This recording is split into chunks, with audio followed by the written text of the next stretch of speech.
My name's Kate Russell. I'm an independent natural capital consultant with Tellus Natural Capital. And I'm here today to chair this panel on farmland that delivers, how the UK farms can deliver environmental outcomes for the rest of business. And I have got a really brilliant panel for you. Well, I didn't bring them together. Ecosystem Knowledge Network, EKN, brought them together. So thank you to EKN for organising this panel. And a quick plug, if you want to talk to EKN, they're on stand L800, just around the back here. Do go and talk to them later. What we're going to do is I'm going to allow my eminent panel to introduce themselves, and then we're going to talk a bit about the kind of projects that farms are delivering across the country, the kind of environmental outcomes that can be achieved, and who should be paying and what they should be paying for. So I have, from my left, I have Martin Lyons of the Nature Friendly Farming Network. I have Will Burgess from Lens. I've got Digby Sowerby from the Environmental Farmers Group and Will Lockhart from DEFRA. So first of all, I'm going to ask them all to introduce themselves and explain a bit about what they do. So Martin, would you like to kick us off? Yeah, thank you very much, and thanks for the opportunity. So I'm an arable farmer in Cambridgeshire, mainly growing combinable crops, working at landscape scale and connecting with farmers on our own ground, but also the Chief Exec for Nature Friendly Farming Network, which is a UK-wide membership organisation, where we're trying to support and inform farmers across the UK of opportunities and challenges of looking at new markets, new opportunities to bring revenue streams, and seeing how we value nature within our farm businesses and what can that offer value to others. Thanks, Martin. I'm Will Stevens, Development Director for Lens, which is Landscape Enterprise Networks. I'm standing in for Isabel Ross, my colleague who was unfortunately detained in Edinburgh overnight. So if you came for Isabel, sorry, you got me instead. Lens helps farmers get more money from businesses and other organizations in either their downstream supply chain or their wider landscape to help build resilience in their farms. We've been going for about 5 years in earnest, and to date we've put about £25 million through to farms in the UK and Europe. Yeah, looking forward to the discussion. Thanks for having us, EKN, and the rest of the team. Hello, I'm Digby Sowerby. I'm Managing Director of Environmental Farmers Group. We're a natural capital farmer cooperative, so we're 100% farmer owned. And what we do is we support farmers to access natural capital markets and trade through that cooperative, really to help build scale and buying power for the farmers in that sector altogether. We have members and expressions of interest covering over 5% of England's farmed area. So what we're trying to do is bring farmers together to be able to trade on a big scale. Morning, everyone. My name is Will Lockhart. I am a senior civil servant in DEFRA, which is why I am the only person wearing a tie in this weather. Sorry about that. I lead on the government's work on nature markets and investment, so very much the topic of the panel. Previous to that, I was the UK's lead negotiator for the CBD and have done a lot of work internationally on nature finance too. Thank you very much. I think you'll agree we've got some fantastic expertise here, and we are going to have a Q&A session at the end of this session, so do start thinking about your questions and make a note of those, and there'll be a roving mic around later on to give you a chance to ask those questions. So I'm going to kick off with Martin. Our title here today is How UK Farms Can Deliver Environmental Outcomes for the Rest of Business, and obviously the food and drink supply chain is a really obvious potential partner for environmental outcomes. We'd expect them to be really engaged on that. And how is that really developing in practice in your experience? Yeah, so if we look at sort of nature recovery or nature improvements, farmers have the huge opportunity of managing 70% of the land, of delivering at scale and joined up.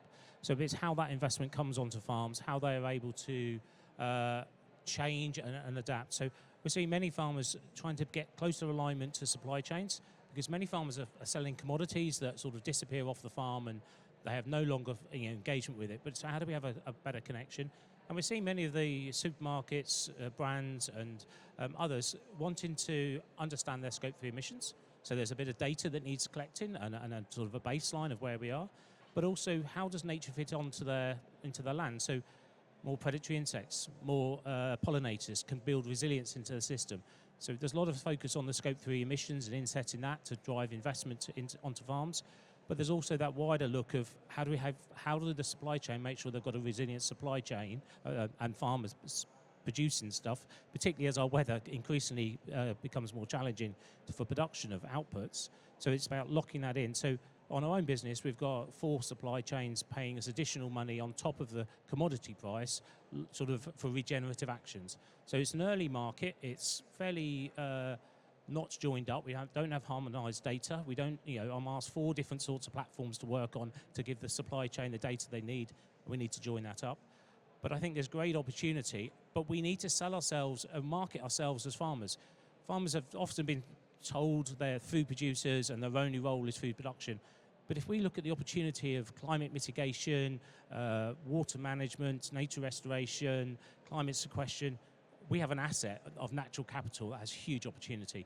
So it's about, for me, it's how do we, as a nature-friendly farming network, help farmers see that opportunity of market, the assets they can deliver in different parts of the country. And that's what we've got to understand. The market is working differently in different parts.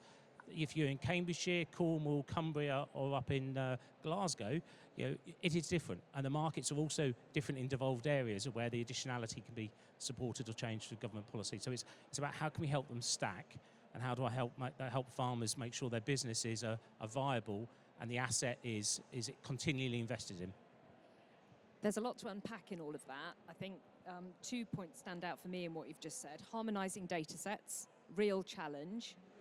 If every buyer wants you to conform to their own set of specifications, that makes life very challenging, especially when you're thinking about rotations on a multi-cropping, multi-enterprise farm. And the other point there is the geographic context.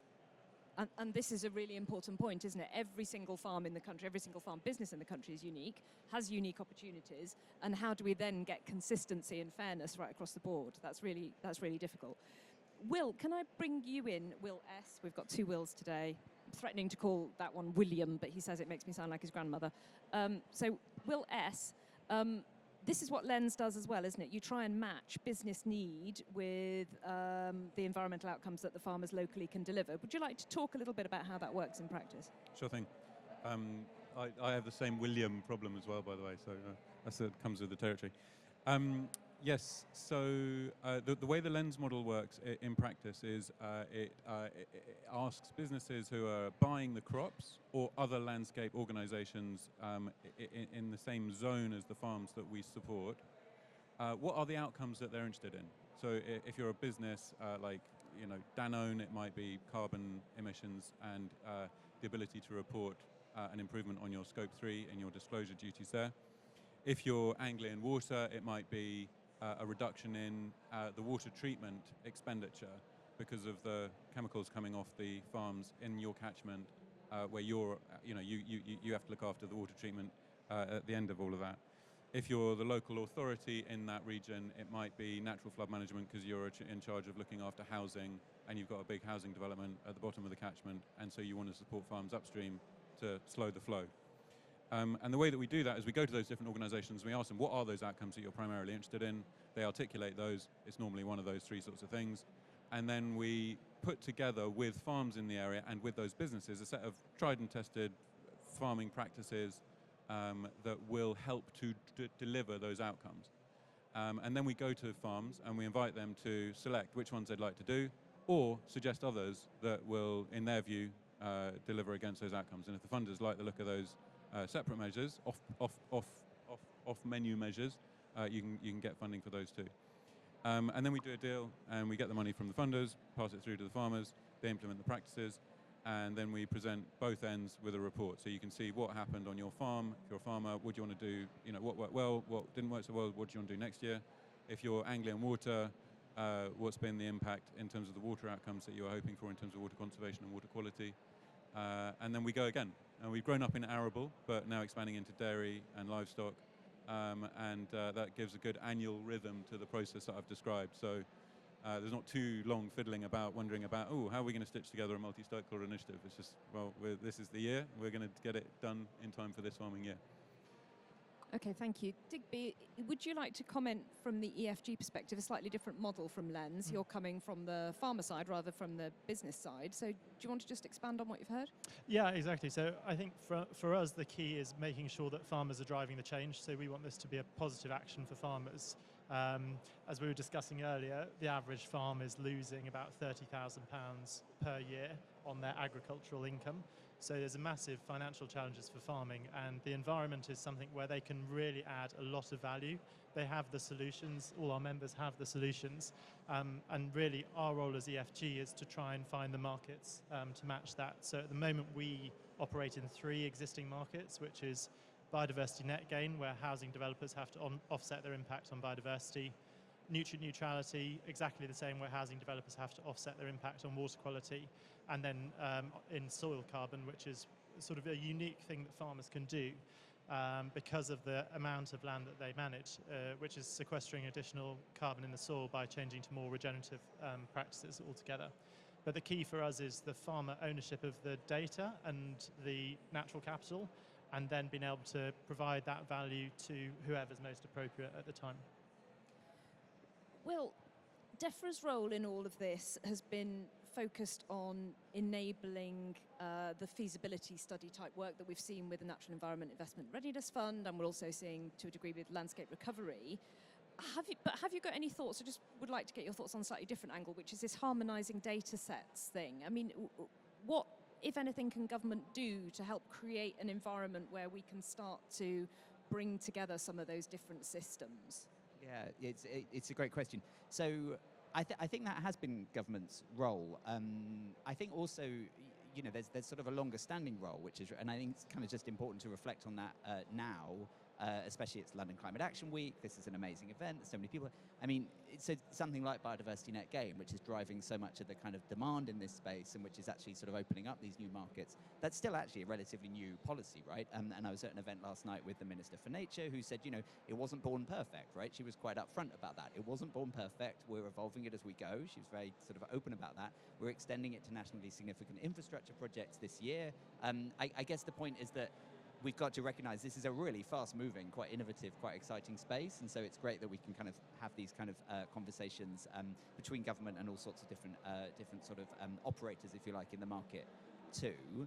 The Investment Readiness Fund has been, so I think, quite a success. I think the Investment Readiness Fund ran for 3 years. It was a £13 million programme to support investment readiness on the supply side, so particularly working with landowners and farmers. And I think the point there was not just about the doing, but it was about the learning. So we were really pleased to partner with the Ecosystems Knowledge Network. We've made all of that learning available, so it's out there, you know, and sort of freely and widely available. Please look at that if you're working in this space. But one of the key points of learning was this point around data and standards. And I think there's sort of 2 things there that I point to, which are very much at the threshold of where we're going next, and it's great to talk to you about it. On the standards side, we've partnered with the British Standards Institution to put together the Nature Investment Standard. It's called the Flex 701 series. I don't know why. Could we call it something? But anyway, it's you know, beyond me. So it's called the Flex 701 series. I strongly recommend you check it out. It's a really interesting series of standards, sort of, you know, really sort of gold standards for investment in nature, sort of in ecosystem services in this way. The other point to mention is the land use framework. So the land use framework came out earlier this year. Really proud to be part of that, actually, personally, because it's a really fascinating, honest look at the way that so much of what we talk about in the climate, nature and sustainable development space is about land use pressures and land use change. And the land use framework is really upfront about that. And it says one of the first things that we need to do is to make land digital. And so if you go into the land use framework, I've already spoken for too long, but there's tons of interesting actions in there about what government is going to do to open up access to these data sets, to make them freely available so that, you know, we can use them, feed them through AI, make them publicly available, and bring together the kind of partnerships and activities that I think are really important to making this all work. Okay, great. Let's turn now to what's driving some of this from the business side. And Will, in your experience of that engagement with businesses, what is it that is driving them to get involved in nature markets? We all know that cost is a huge pressure, and trying to find money to spend on anything other than absolutely necessary is a challenge. So what is making businesses want to get involved in nature restoration? Well, I think the first thing, just to clarify in terms of Len's experience here. Have I turned off? Oh no, I'm back. Can you hear me? Yes. Cool. So Lens works with crop off-takers, not my favourite word, but businesses which consume the crops that come off farms. They principally have three drivers. The first one is about disclosure and reporting duties. Am I okay? No? Oh, a bit closer. Thank you so much. So the first one is about disclosure duties and reporting on your Scope 3 emissions. The second one is about adding value to your products, being able to differentiate your product because it's got more sustainable credentials. But the third, and by far the most important in my view, and the most interesting, is about risk and securing the supply of your commodities, because farming's under threat and it's difficult to get what you were expecting for the price you're expecting, for the quality you're expecting, from the place you're expecting, from the people you're expecting. And so those are the main three drivers for the businesses that we work with. But like I mentioned before, we also work with local councils. They're not in it for any of that. They just want to slow the flow to protect the housing development down the catchment. For the water companies, it's typically around water conservation. And we think there could be lots of other applications as well. Infrastructure, highways that are at risk of flooding or subsidence. We work with some power networks who are worried about subsidence already. So it's quite a diverse model, and we think it also actually has application outside of the landscape, rural world, and actually in cities as well. So yeah. And I think that point on infrastructure is really interesting, actually. Network Rail have done a huge amount of work on how they're going to make their network climate resilient going forwards for 100 years, and they have a very long-term view, which marries really well, I think, with land management and the long-term nature of nature-based solutions generally. So I think it's going to be really exciting to see how this develops. And Digby, do you want to talk a bit about that and anything that you've done with infrastructure providers? Yeah, so we haven't done much with infrastructure providers yet because we're very much dealing with the markets that exist. So our model's very much focused on biodiversity, net gain, nutrient neutrality, soil carbon, and those markets exist. And then we can spend a small amount of time looking at these future markets and resilience. But can I just jump in there then and say, I'll maybe pivot the question slightly. Nationally significant infrastructure projects coming into the BNG regime from November, how are we then going to start supplying National Grid with thousands of BNG units for delivering the Norwich to Tilbury overhead line, for example? So our members essentially could supply all the BNG requirements of the country very quickly if we needed. I think for us, the key part of our model is that we're trying to do this in alignment with the Environmental Improvement Plan. So everything that we do, so what we're doing is we're looking at on an individual farm. The farmers are drawing what sort of projects they want to do on that farm, and then we look at combining those together to see how we can meet and beat the Environmental Improvement Plan targets. And that also provides a supply line of natural capital projects. So we've started on the supply side, so we're looking at what farmers can do. Our job now is to go to the buyers and look at what we can then supply into the market in terms of natural capital services or ecosystem services. So we're approaching it in a slightly different way. Okay, and in looking at business drivers, Will talked about risk, William, and one of the documents I saw that I found most shocking this early start of this year, January, February, was the government's National Security Assessment on Global Biodiversity Loss and Ecosystem Collapse. Now that, I don't know if anybody in the audience has had a look at that document, but it's truly terrifying. How does that frame government thinking in terms of where investment is likely to be going? It's I like the place-based angle to that question. That's a very good question. So if you haven't looked at the Global Ecosystems Assessment, please do. It's a fascinating slide deck. So that was, I think it's the first national security assessment internationally, if that makes sense, looking at the risks to, in particular, the risks to the UK of systemic biodiversity loss around the world. and it identifies a set of risks. Lots of them are clearly sort of supply chain risks, right, of the kind that feel fairly intuitive when we think about our commodities. But then there's also sort of tipping point type risks, so just sort of ecosystem balance type risks, so the cooling effect of the rainforests, obviously the carbon exchange effect too. In terms of where investment is going, I guess two sort of answers. The first is that government, or maybe three. Okay, so three. So we have a portfolio of overseas development assistance, which the government invests in 6, in particular, hugely significant biodiverse regions of the world. Those have been identified basically for their strategic significance and because of the systemic risk that report identifies. We invest in lots of different ways. There's marine investments, there's coastal. We can talk about that later.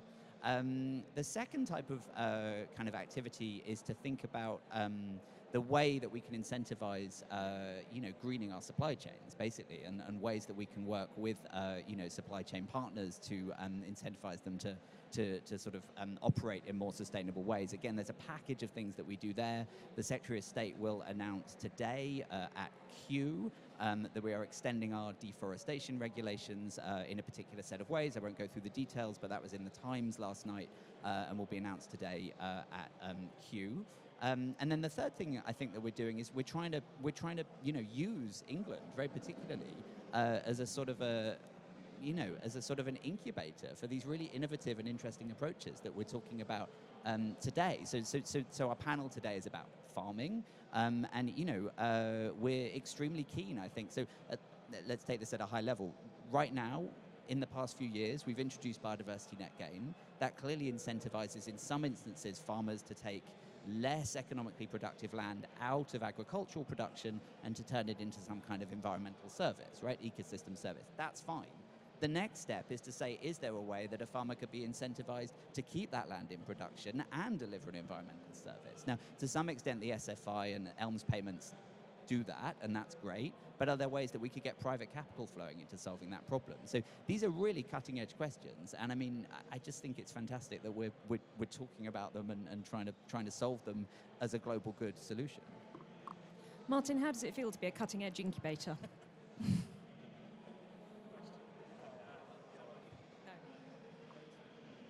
We'll swap round, that's better. But what a question. Cutting-edge incubator. Unless we try, for me, it's about trying things on the farm, understanding how they work and what to go. I'll just pick up on the point, we're taking land out of production. I completely disagree. We repurpose production. We've been minded that food farming is about production of food and stuff. But we've forgotten about the nature and the water and the air quality and other things. And actually, if we can have habitat and nature that minimises pollution and runoff of the land, more biodiversity that underpins my production in other things, in crops and food, that I use less in pesticides and other things. It is about making my businesses work on the ground. So this sort of polarisation, we've got to bring it together. I want farmers to then sort of look at become asset managers in natural capital and look at what their landscape can deliver today, but also in 20 and 30 years, so make that work. And then we can make that really sort of, and then we really need to bring the data. We need to own the data on our farms. We really must sort of be pushing forward with that and be the voice of what we can deliver, how we demonstrate that data can work for our businesses and offer it up into the supply chain and public markets and private markets. My concern is in England we are pushing forward and there's some really innovative farmers doing some great stuff. There are lots of farmers that are so disconnected and actually fighting this change and not seeing the opportunity and not seeing where our supply chain are moving to.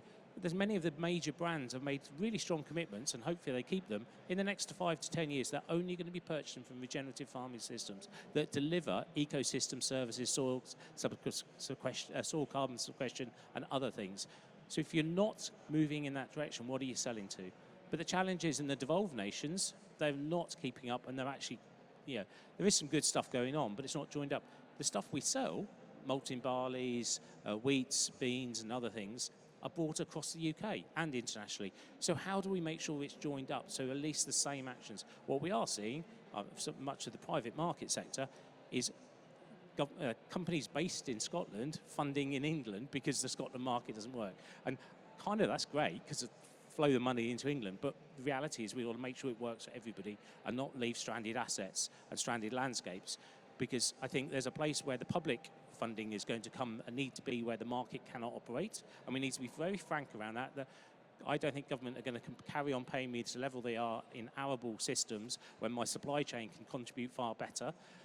But I can connect to my supply chain because there's a direct connection.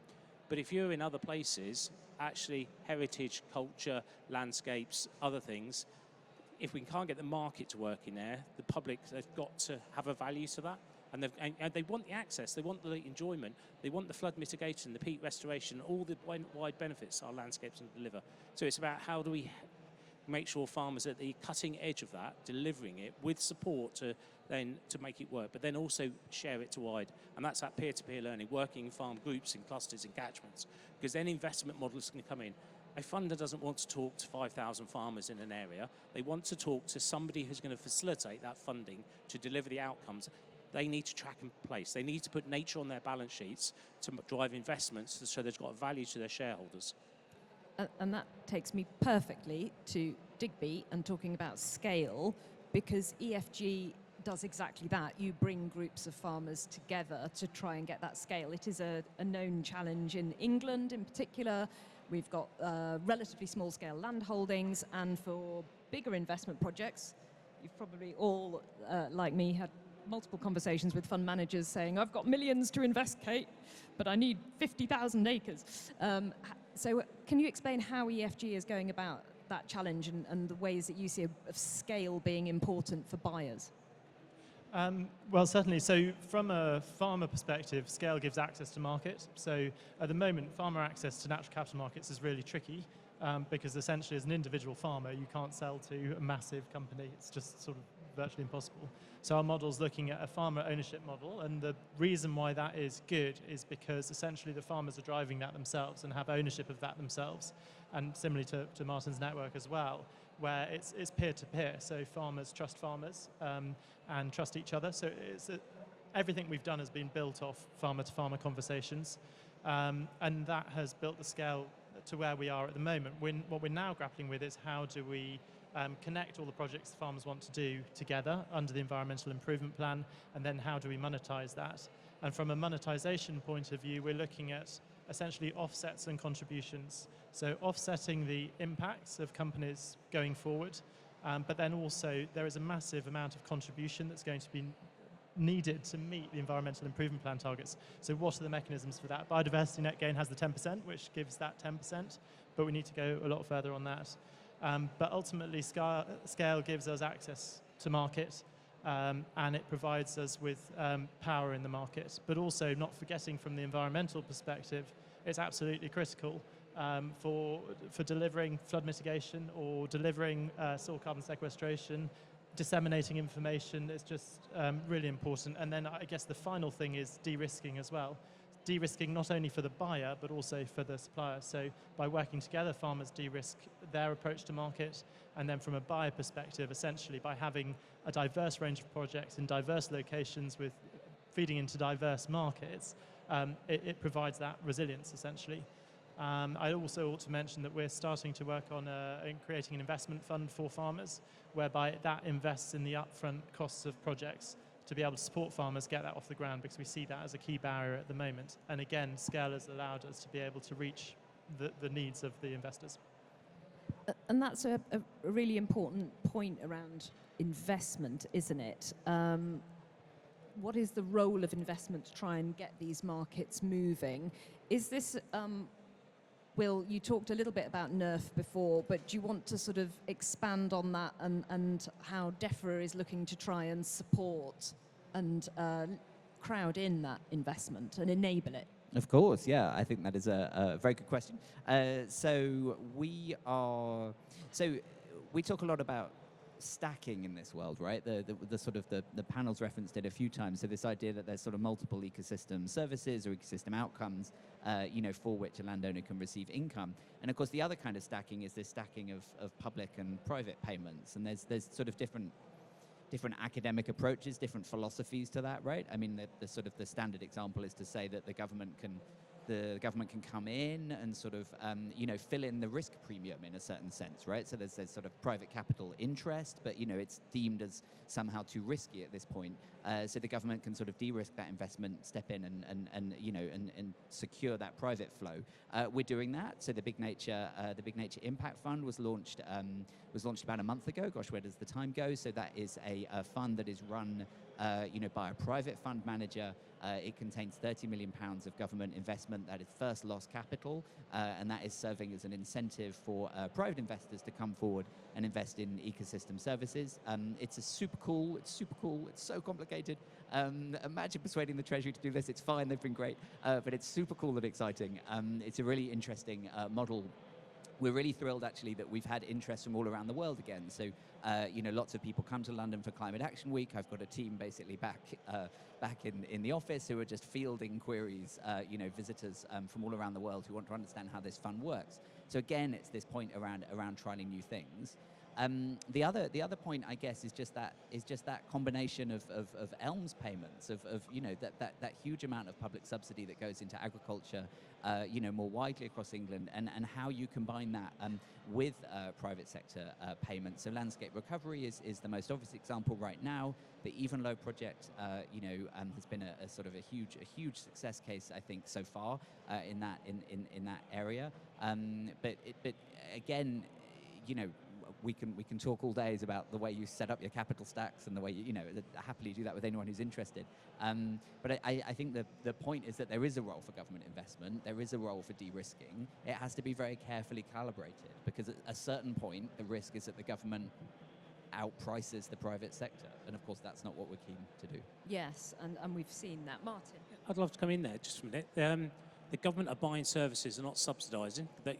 We are service providers, we're not customers to the government anymore. We used to be customers when we were given a subsidy, but we need to look at us as service providers and who's paying. And it is having the balance of what does the government pay and what does the private market pay. But I also think we need some transparency in the market, because as a farmer, if I'm stacking things, while I like getting paid 2 or 3 times for the same thing, I don't think that's fair when there's not enough money. But how do we have that transparency on our businesses so we can say, on that field, that is paid for, but it doesn't deliver that, so you can stack that one there. But over there, that other customer is doing that. So we can really be driving money into it and be transparent. So I think there's a role for the government to help facilitate that where's that exposure to data, risk of unintended consequences of being, sharing that information. But if I look at what's available at my farm, of how much SFI money, ELM money, old area payments money, it's all out there anyway. So I think we need to be clearer. And in England, it's across the UK, but in England you've got magic maps, you've got government tools of interactions and what's happening. We need to make that work so that it can stack together, and we can really drive the market. But I think the government have a real role in sort of making sure that it's harmonising all of those opportunities. Will, do you want to come in on this? Can you hear me now? Yeah. Hello. Yeah, so just a quick clarification on how Lens does stacking. We engage with farmers to understand what they've already received subsidy or are planning to get subsidies for, and sometimes the measures on offer to get funding from Lens correspond with those, in which case we will only fund farmers to go above and beyond what you could get on the state subsidy, or to do something different from what you can get on public subsidy. But how that squares and how that checks out and how you actually can stand behind it is a good question. I mean, we work on a trust basis, and farms declare, and we take their word for what they said. But there is a data and integrity point there. On the data integration piece, Will, I wanted to share an example from Ireland, where we've done a good bit of work with Diageo on the Guinness brand and Pernod Ricard on Jameson's. And they work very closely with the Irish government on agriculture, including with the National Agriculture Data Platform there for Sustainability, which is called AgNav, which is, it's not a perfect system, but it is the sort of preeminent nationally led, nationally backed government scheme for farm data and sustainability in farming. And that gives a vehicle. And I don't know, despite the fact that Lens has grown up in England, I don't even know what the equivalent is in England. I'm sure there is one, and you farming folk can actually tell us, but In Ireland, it's very obvious, and they've really promoted it, and they've invested in the tech, and they're lobbying hard with the companies to get company backing, private sector backing for uptake of the system, and that really helps with the. I mean, it doesn't solve because data's fiddly, but it gives you a big old head start to have that government leadership. I think I see a big opportunity for the UK government across the devolved nations on that. I had some other things as well, but. Well, and I think we'll just move on because there's another point that I think would be quite interesting for the audience to hear, which is more around how farmers actually get paid for delivery of environmental outcomes, because there's all different kinds of models out there at the moment. And picking up something that Martin said before about being paid for the services, I find it a particular challenge around natural flood management, for example. You can get capital grants to create a leaky dam. That's lovely. 500 quid, 2,000 quid makes no difference to the farming business in the long run.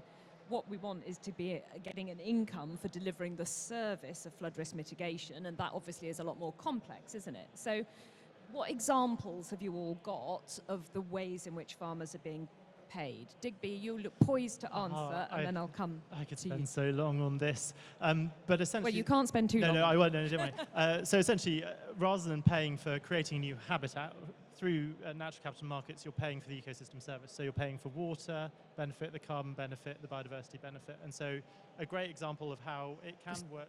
Sorry. A great example of how... That is better, isn't it? A great example of how it can work is, for example, with soil carbon markets and then voluntary nutrient markets, whereby a supply chain buyer or a corporate is purchasing the carbon of that soil carbon work. But at the same time, the soil is increasing the retention of water in the land. And so we could have a water company paying for the water element of that. And we're very, very close to being able to do that altogether. But that's very much how we see it, is that farmers should be doing an environmental footprint of carbon, biodiversity, water, just as the basics, and then being able to separate them and being really clearly define what pays for what. So at the moment, ELMS doesn't define what it pays for. So it's not defining what ecosystem service it's paying for. It's just paying for the habitat. And so what we need is to break down exactly what the public is spending on it, and then what corporates are spending on it, and what the supply chain is spending on it. Yeah, so are farmers therefore being paid per hectare, per tonne of carbon, per, how do you quantify the water units? How does that? It has to be based on outcomes. So it has to be based on tonnes of carbon, kilograms of phosphate, BNG units, etc., etc. So it has to be done on a measured outcome, because ultimately payment for actions doesn't incentivize things long term and doesn't enable farmers, at least, to be able to be recognized for providing those services. Martin? That's it. I think outcomes is good, but we have to pay for the practice. Because if I'm paid for the bees and butterflies I have on my farm, but they're not there the day you come to count, but the habitat's amazing, am I going to get paid? So if we've got the habitat or the action for flood mitigation, if we provide the service and that hasn't given us a storm to make the service work, so we've got to make sure that balance is right to deliver it right. I strongly disagree with this, by the way, Martin. Okay, hang on. So, go on, sorry, let Martin finish. No, I just think that for many farmers, if they're going to invest in something and they're not sure if they're going to get paid, how do we get the investment coming in? So it's about the change of practice, the investment of change, and then an income service coming through. Because I'm seeing within sort of government's ELMS and the higher tier schemes, farmers want to do peatland restoration, all sorts of wonderful stuff, and they get paid for some of it. But they've got to do the upfront investment to then get the payment to 12 months later. And it's the same as in ecosystem services. It's about how do we make that right so that we can get the investment in and the deliverers can see it work. And I think there could be an opportunity there for questions from the audience if you want to just think about, oh my gosh, okay, we've got loads of questions already. I was going to say, what would you, if you're in the corporate world, what would you be interested in paying for? What would you expect to see? That would be something really interesting to get from you. Can I just give the panel the chance to finish answering that question, and then we will go to Q&A with the audience. Will, did you want to come in? Yes. Fan of outcomes, but the lens model is payment for practices, to exactly Martin's point. We really believe that the money's needed now. A lot of these, so your challenge around going away and getting the investment and taking all that risk in order to be able to supply the ecosystem service, which will then get you a revenue stream. Oof, good luck. And I really admire, EFG, because you're making that happen, and good for you. But meanwhile, Rome is burning, and we need to get the fire engines out. So I think there's a sort of speed case for payment for practices as much as anything else. Yep, wanted to say something else, but it's gone out of my head.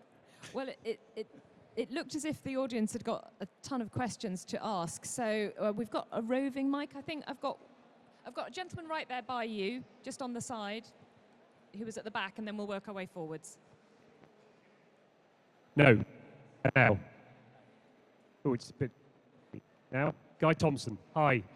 Guy Thompson, member of the board at Aldersgate Group, previously MD of Trade, one of the nature market operators, now fully owned by Arup. I just wanted to come in on the back of that last exchange, actually, because it seemed to me the missing piece in this conversation was around standards. And, we're surrounded in this world of carbon markets by conversations that now have the benefit of 20 years' experience of the voluntary carbon market, about how international frameworks nest with domestic regulation and in turn inform how companies set targets.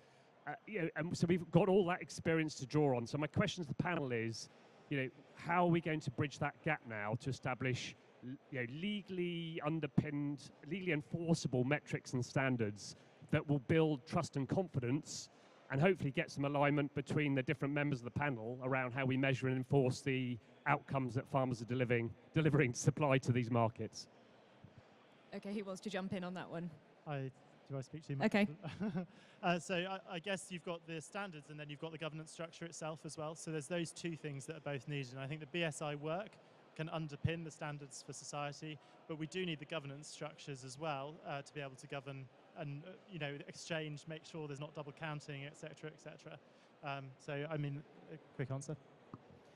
Hello, guys. Nice to see you. It's very hard to see you. It's good, very good. I mean, it's the right question, right? The answer, I think, is sort of on everyone in the room to keep explaining to government that is, the next step that they need government to take. I mean, I think, government policy currently is what it is. You can find it on gov.uk. It's right there. They are not currently legally enforceable standards. But if you'd like them to be, then, keep telling your ministers, keep telling your MPs, and that would be probably a very helpful thing for you to do. That one. I think standards would be great when we talk here, but we also got to add it into our trade, because we raise our bar up. We want farmers here to do great things, and then the supply chain, the market, someone else buys products in with pesticides, animal welfare practices, environmental, climate, nature impacts that are globally affecting, but we don't pay for the cost here. So we really need to have a standard baseline. I'm old enough to remember the kite mark, and you trust it, it's British. Everyone who imported into the UK as a growing market, buying services around the world and products delivered to our standard. If we could drive that, we'd drive a global investment opportunity to up our game, and we're global buyers of lots of products. I think we need to do it here, but we've got to put it into trade. Yeah, and it will be quite interesting to see the impact of the SPS agreement on that, won't it? But that's perhaps a discussion for a different panel. Can we take the next question, please? Good afternoon, everyone. It's Ian Gould from Beyond Zero. We've got really good examples of paying for practice failing. Countryside Stewardship pays for practice, incentivise doing the thing as cheaply as possible, not as well as possible. Standards would absolutely help for that. And the risk thing that Martin's talking about, I think we can manage that. But there has to be some jeopardy that if you do a really bad job, you don't get paid. And I'd also ask that one of the elements of the SFI was simplicity. You've failed massively. You haven't had one scheme for 4 years. You've had 4 schemes in 4 years with total doubt as what was going to be funded. And lots of the things like carbon markets and so on, they've been foundation stones based on the SFI. And we have timescales like, I've known Martin on his farm for nearly 40 years. I've had 5 different water company representatives in 3 years that I've had to deal with. So we need something we can base stuff on for 5, 10 years. Yeah, so we longer term policies would be really helpful, and obviously I'm going to direct that question to the man from DEFRA. How do we how do we feed back to government to try and help them understand the value of a long-term policy in this area? Well, you can tell me now. I mean, it's clearly not the first time that anyone in this space has made that point to government, and I think that government listens and understands. We quickly move into a much larger political conversation, don't we, about you know, why politics is the way it is in England right now. Stability and certainty is hard to come by, and that is a broader point. I think you know, it just has to be a case that you keep making that same argument, that same ask, as loudly and as clearly as you can to all the ministers and all the MPs that you can find. Can I just come back on that? You can quickly, and then we're going to come to the front row for a question. I think it's really important, this outcomes piece, because ultimately that's the long-term system we're wanting to build. It's the value that farmers are providing to others. The practice is it doesn't provide farmers with the flexibility to be able to do different things. So cover cropping, for example, where farmers cover over winter, is only suitable and effective on certain land types, and there's all these complications. So that's why I really think that's the way. Yes, thank you very much. This is an amazing discussion, so my brain is buzzing a little bit. But you know, you asked a question earlier, what would I purchase? I would buy a resilience credit. I wouldn't buy a carbon credit. I wouldn't buy a BNG, because neither of them deliver everything. So we talked about stacking the benefits. That's exactly what it is. So the concept of the BNG being applied to critical infrastructure, in the current setup, my concern is that you're going to deliver the BNG in one place, but not deliver the resilience that your critical infrastructure requires. So I think there's definitely a need to rethink, you know, what is most important now, and maybe, you know, we're talking about long-term policy. We've got net zero targets, net zero carbon targets, and that's one half of the coin. We need resilience, net zero resilience, sorry, by 2050. By, you know, it's the same timeline. They work together, and we can't do one without the other. I love that idea of a resilience credit. Are you going to market market that one, Digby? No. Well, I think this is a very good point as well. And I think the Environmental Improvement Plan isn't used enough for this, because that's got a whole range of targets that are legally binding, and we need to be considering all of them, not just carbon. Martin? Is that one going to work? That's better. I think it's really good to, I think that as a farmer, I want to deliver across the farm, nature, climate, all of it. And if I'm doing that, and it's not, I need to be sub-zero, not net zero. As my business, I should really decarbonise it. And then everything I offer from my farm, I'm offering a service, but I haven't got a customer the other side that wants to do that. They all want to do different things. And I think that credit of I deliver this on our, as farmers, across our farm. My really worry is when we hear land sparing and sharing, that we're going to put the nature over there and we're going to intensify over here to produce more. We already know that farming is already causing many of the problems we've got. So that farm has got to soften off, be really productive, but soften off. So how do we get that join up? And I think every farm has a role to play in their location, and that. But they should deliver a range of outcomes that has a credit that I can go to the supply chain or governments and get funding. And I completely agree. I don't think we as farmers should be paid if we're not delivering, and I don't think we should be paid if we're not up to a standard. Currently, you can get paid to pollute over that side and do some nice stuff over here. We should have a whole farm approach, a whole business approach, and bring investment in to make sure we deliver across the landscape resilience and outcomes. There's a question right at the back corner, and then one down here in the middle, and one behind. So we've got the next three questions. Hello. I work with landowners all over the north of England, and we look at sort of how the real world translates to all this, and the one overriding thing that is overlooked is landowners are the original custodians of the land. And one thing I find increasing in any natural capital conversation is what is the bottom line? How low can we get the price? How are DEFRA going to work with the NSIT market to ensure that price isn't the main driver when we're delivering for these off-site provisions? because the landowners for the last 10 years have been kicked down the road time and time again, and a lot of northern farmers don't trust the government, believe it or not. So we need to give reassurances that when we're bringing forward private infrastructure schemes, the government has the full backing and delivers high integrity nature units as promised to ensure the value of the land. Yeah, that's a really good, interesting question there, because there's an awful lot to unpack there around standards and expectations back to not being paid if you don't deliver. Will the government's role in securing that high value? Because the race to the bottom is very easy to see happening in the BNG market now. So thank you so much for that. It's such a good question, and it's something we're very, very live to. We really are. I mentioned earlier the nature investment standards, which are a suite of very, very demanding high standards, right?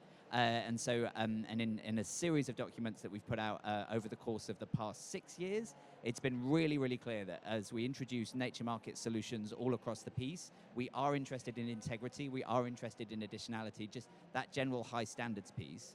I still take your point, which is a really, really good one. I've been really struck when I go out and talk to some of the current buyers of biodiversity credits, but also some of the upcoming buyers. You mentioned some potential kind of buyers. It's often the case that they're not solely motivated by price, right? So there's often, in particular, a real localism angle, which I find completely fascinating.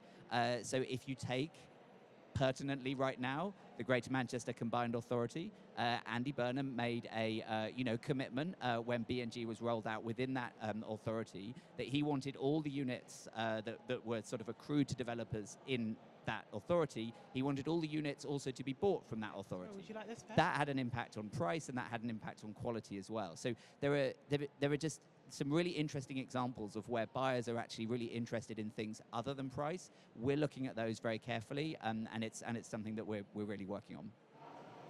We had a question down here in the middle of this. Hello? Oh, you can hear me, great. Claire Allen-Sader from JBA Consulting. This is really, really super interesting, but I do feel that there's maybe a bit of a disconnect. We're talking about impacts, talking about mitigating lots of these different impacts through different ecosystem services, we're talking about nature recovery. What about the dependencies? Just generally, everyone has dependencies, businesses have dependencies on nature. How are we looking at enhancing those dependencies regionally, rather than across the whole nation, which may not, as you're saying, have different areas for BNG, polluting over here though, so we're kind of losing dependency somewhere else. How are we looking at this from more of a systems approach and looking at it for not just nature, but also the critical infrastructure that we need for energy security, water security, food security? Big question. A brilliant question. I'm going to offer it to Will in the first instance. Yeah, thank you, Claire. Great question. So at Lens, we're interested in landscape enterprise networks. The clue's in the title. So I completely agree with the premise of what you're saying. What's the problem with landscapes? They're distributed, they're shared, they're multi-purpose, they're multi-use, they're multi-owned, and we're all dependent on them. But no single entity, a mighty water company, a mighty Unilever, a mighty Tesco, a mighty landowner can solve a landscape on their own. So that's the challenge we're trying to do. Now, there is a prerequisite for effect and impact at a landscape level, which is some kind of level of density, a meaningful level of density. Nature is forgiving. Get to 20%, 30%, of a sort of covering a zone, maybe even just 10%, and you'll start to see nature, taking back control.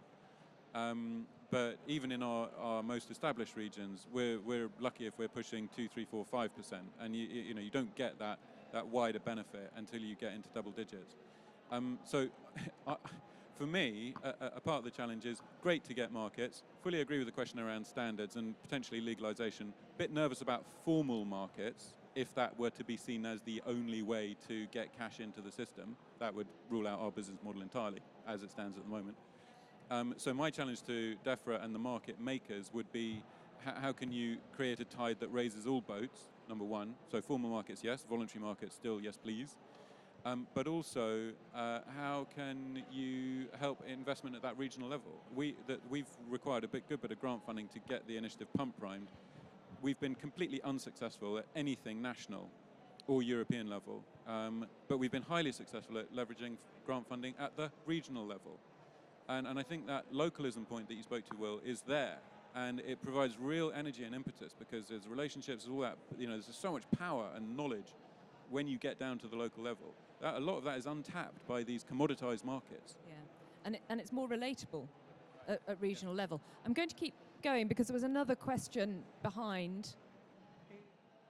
Can I just quickly just Very add- quickly yeah. then, Martin. I think we need to make all business to value nature. Farmers should value their soil health or ecosystems and invest in. The supply chains need to understand it because we haven't put it on a balance sheet. We haven't helped everybody to really understand how nature is an investment deliverable outcome. Yeah, we could have another whole panel session about natural capital accounting, but not today. Hi, can you hear me? I am Hewan from FSC, and I just wanted to comment on what we talked about, standards and data integrity. And I think there's a role for governments to ensure that and provide sort of safety net and an assurance. But FSC has developed its own ecosystem services matrix called Verified Impact, and it captures in one forest biodiversity, carbon, water, cultural, recreational, all these ecosystem services all together. So it's a very holistic system, and I think I like the word resilience, and that sort of should be the whole credit, and the farmers should be able to claim all of these ecosystems in one go, not in different frameworks. Can I ask how you are rewarding the foresters for buying those ecosystem services off them? How are they getting paid for it? That's a really good question. We are trying really hard. So we give those foresters, farmers, the credits, and the data they create can be sold or sponsored by companies who wants to mitigate their own water, own soil impact on the environment. So, somebody else mentioned about the regional approach, the locality. It also works if your company is doing operation in this river, then they can do the project with us, and then we can give them third-party verification, and then that company can fund the activity. So this is very private sector, voluntary market, but I'm just going to say that, not only government, but there are tools available to capture the holistic ecosystem service benefits. Will, is there something in there that you want to pick up on around how government can support and incentivize more of that kind of thing? Because this sounds like a great model, which I have to admit I hadn't been aware of, so I'd love to talk to you afterwards. Absolutely. So, so thank you for bringing up the point around voluntary markets, which we haven't talked about enough, actually, and it's really, really significant, especially in the context of voluntary carbon markets and the nature benefit.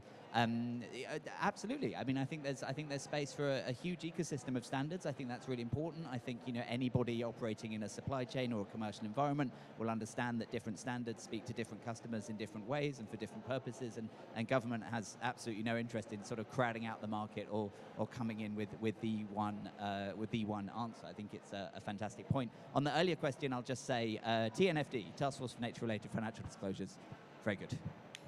Fantastic. At that point, I think we probably have to wrap up, which is a real shame because I think we could keep this going for at least another hour. But I would like to thank each and every one of my panel members. You are all brilliant. Thank you so much for schlepping into London on a hot day, and especially to Will, who was a very last-minute substitution, so thank you very much indeed. And thank you to EKN for organising this event, and do go and check out their stand just around the corner to get access to more materials that can help inform businesses around how nature markets are created and developing. So thank you all very much indeed for your attendance today. Thank you.